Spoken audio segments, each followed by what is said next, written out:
இப்போ குருசுவாமி அப்படின்னா என்ன குவாலிஃபிகேஷன்? ஐயப்பனே மிகப்பெரிய குருநாதர். இன்றைக்கும் நான் ஏற்கனவே சொன்ன மாரி ஐயப்பன் ஒரு சத்தியவிரதனாக நமக்காக தவம் செய்து கொண்டிருக்க ஒரு ஒரு ஒரு சித்தராக நமது ஐயப்பன் சபரிமலையிலே வீற்றிருக்கிறார் என்பது ஐதீகம். நம்பியார் சாமி ரொம்ப எளிமையா அவரு சொன்னார்.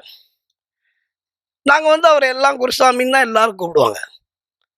ஆனா நம்பியார் சாமி என்ன சொல்லுவாரு, என்ன தயவு செஞ்சு யாரும் குருசாமின்னு கூப்பிடாதீங்கன்னு சொல்லுவார். நாங்க ஒரு வாட்டி பேசியிருந்த பொழுது, குருசாமின்னு கூப்பிடாதீங்கன்னா, உங்கள தான சாமி நாங்க குருசாமின்னு கூப்பிட முடியும் அப்படின்னு.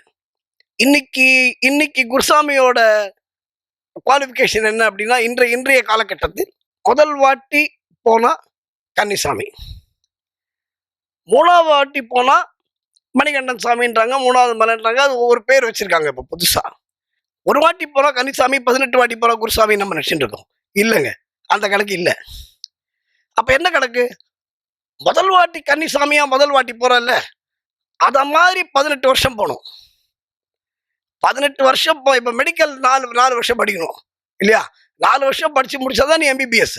அதே மாதிரி கன்னிசாமி முதல் வாட்டிலேருந்து 18 வருஷம் போனாதான் நீ கன்னிசாமியா குவாலிஃபை ஆற. அதுக்கு அப்புறம் அதே மாதிரி 18 வாட்டி போகணும். கணக்கு போட்டு பாருங்க. முதல் வாட்டி அதுலேருந்து 18 வருஷம் வருஷம் போனா ஒரு கன்னிசாமி. அத மாதிரி 18 வாட்டி போகணும். இன்னைக்கு 18 × 18 போட்டு பாருங்க கால்குலேட்டர்ல. அப்போ யார் குருசாமி? 300 வருஷத்துக்கு மேல. 300 வருஷத்துக்கு மேல ஒரு மனுஷனால உயிரோட இருக்க முடியுமா? சத்தியமா முடியாது. அப்ப குருசாமினா யாரு? சபரிமலை ஐயப்பன் தான் நம்ம எல்லாருக்கும் குருசாமி. இதான் குருசாமியோட குவாலிஃபிகேஷன்.